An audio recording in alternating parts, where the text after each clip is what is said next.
welcome back to another video that I love to make. These are the strategy, the simulation, survival, and city builder games rolling out as part of the Steam Next Fest, June 19th until June 26th, so there's only about a week to check out these titles. What do we get? Well, we get a variety of demos that give you generally a really good look and a proper feel for what the full experience of the game will be like, a segment of the full game, if you will. And in this video, I'm going to share with you 7 more brilliant experiences. So with our YouTube housekeeping out of the way, let's jump straight in. First and foremost on my list is Gord. Gord is a strategy game that's probably best fitted to the colony sim, survival, and perhaps a little bit of real-time strategy subgenres in there as well. Gord is a single-player adventure game at its core, and it presents a variety of quests that sort of run alongside its colony sim elements. The individuals, for example, that you manage all have their own unique sort of needs, wants, desires, and skill sets. And of course, you'll use them as you build your city or your sort of fortified structure, which is really what it turns out to be. You'll utilize them in different ways, right? You build a lumber mill and now all of a sudden you can gather wood, for example. It's a theme and a format that's really familiar with this kind of colony sim that has a focus on survival.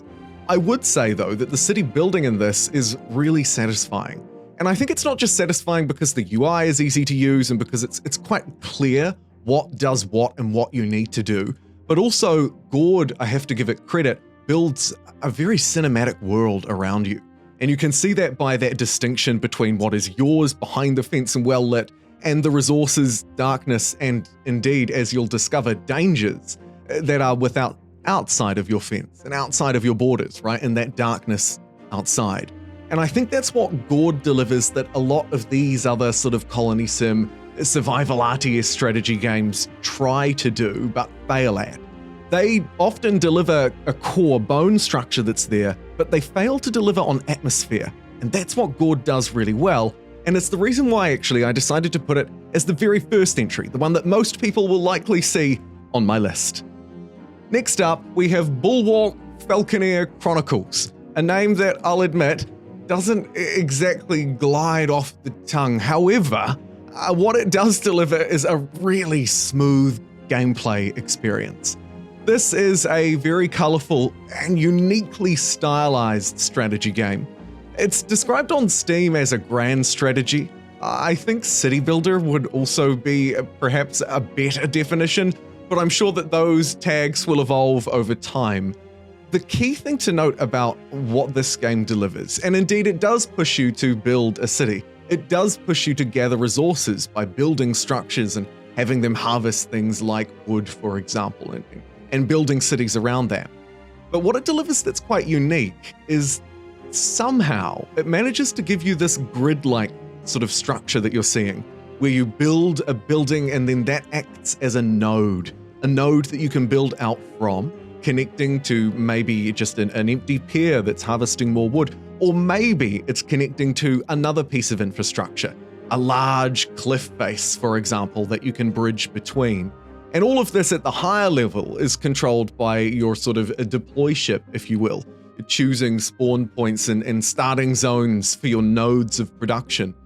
It delivers a really atmospheric city builder that is unlike probably most others.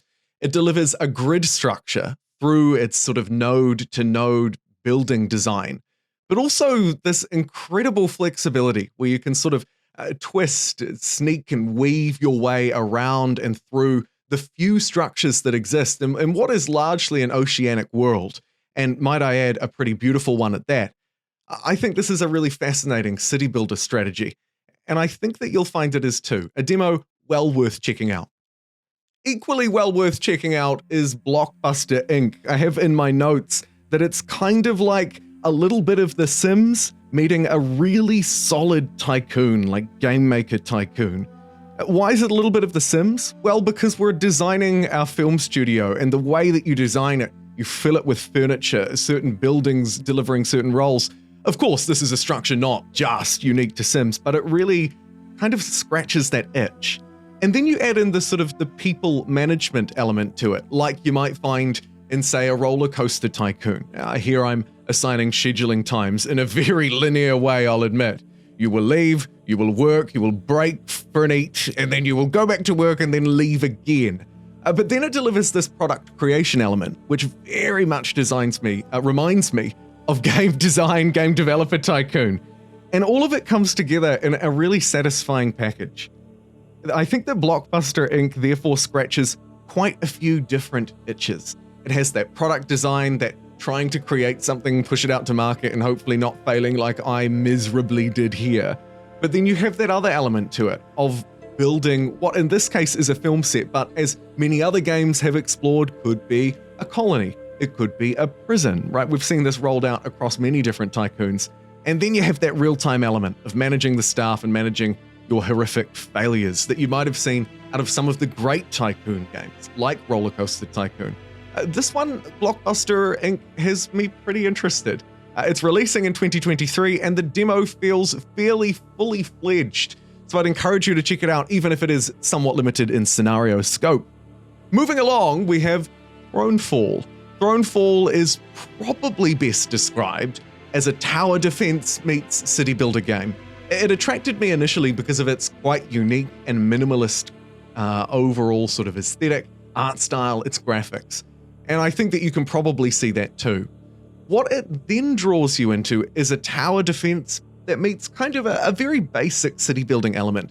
Here you can see I'm establishing a little colony and then triggering nightfall. Nightfall is when waves of enemies will come in, and of course those waves will get progressively stronger and stronger, and we'll be tasked with trying to defend an ever-growing city. A small city, I'll have it, but still quite a satisfying one, that will itself collect resources, give us extra bonuses, train new troops, house populations. The structures are all upgraded or built in a pretty simple way. Destroy the enemies, get your coins, and upgrade your structures. And it's in that sense that it mimics the tower defense-like games. That, and of course that it's a round-by-round assault by these sort of somewhat nameless, yet really intriguing with their little bob and animation style that really suits the rest of the game style. As you move through and progress and level up, you'll start, I think, to be drawn in, just like I was, into the tower defense-like combat. Maybe you're bringing in your knights, maybe you're facing new types of enemies, maybe you're triggering night after night, that's night without a silent A at the start, thank you English language, to draw in more and more enemies, because you think you can push ahead, and you've got a few guard towers around you. Thronefall is a really fascinating game. I'd like to follow its development a little bit more closely after playing its demo. It's that good. Will it have infinite replayability? Maybe, maybe not. The other thing I would note is that it feels really designed for console, or at the very least, to be played with a controller. So keep that in mind as we move through to the next item on my list. Here we have a game called Let's School, and this one, I'll admit, is perhaps the quirky entry on the list today. But I think it's one that's worth your time. Let's School is a city builder, or of course more appropriately a school builder, an academy builder, if you will, because there's also a very strong element of management to it. Not the first game that we've seen that has this, of course, many sort of tycoons might. This one presents an interesting challenge though. Basically, you're turning up to your old school, now you're the headmaster, and you're trying to revitalize it. So what do? Well, you need to revitalize the buildings, you need to build new ones, assign roles, add objects and furniture, etc. to them. But you also, outside of that city building side, need to choose and recruit your staff. And also your students, who you'll also recruit. They'll have different attributes, and the overall goal of the game is to produce not just a functioning school with everything that your students might need, and to build and plan that, but also one that's profitable, at least profitable in terms of knowledge. Because of course, as you select out students, maybe not selecting the lazier, docile ones, or opting for those with higher intelligence, they'll be examined once a week. Examined, I was about to say. They'll be examined once a week. Obviously, I did well on my examinedness. And then from that, you'll produce results, depending on how well you've taught them, what facilities you have, and the kind of school that you can build. And that will determine your ultimate funding, and whether, of course, you'll continue to upgrade and grow your school, your academy.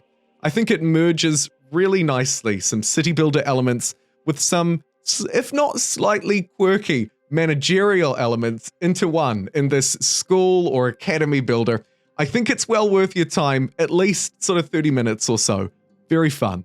And perhaps almost as fun is Norland, the next entry on my list.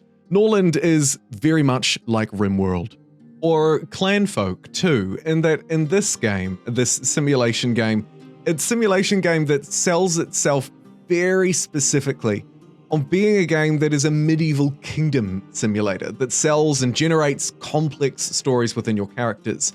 It delivers a slightly different experience though, of course. In this game, you control the noble family, assigning tasks to your different members, and then you see how those tasks and how their lives play out across, hopefully, a thriving medieval kingdom. Inside of it, of course, they'll build relationships and share those human emotions like love or hatred, friendship, betrayal, and an ultimate desire for power, of course. Alongside of that, ultimately, you'll need to gather resources. There's that core survival element that's rolling along here. And of course, like any good survival element, it needs a combat system to go along with it. And it really delivers that quite well, with armies and defenses playing a really important role in not just how you might structure and build your kingdom, but then also how you'll need to defend it. Because if you want to tell good stories, you need to keep your characters alive. And ultimately, I think that this game does a really good job at incentivizing the player to keep an active military without it overpowering the rest of the storytelling, because you are playing inside of a much larger world. You're not the only people here. In fact, far from it. There are plenty of other kingdoms or townships, if you will, around the map for you to interact with, creating a much larger story than it might seem at first. And finally, on my list, the last entry, These Doomed Isles. This is a strategy simulation game to its core, but it also has a nice sort of puzzler element to it in how it delivers its city building side. It also, if that wasn't enough for you, is a DECK builder as well. It's a card game at its core, or at least in terms of what you'll unlock, the order that you'll get it. Maybe you'll get offensive unlocks like guard towers or weapons, one-time weapons effectively that you can use as a sort of godlike figure, meteors falling from the sky to defend your, granted, very small but hopefully ever-expanding town.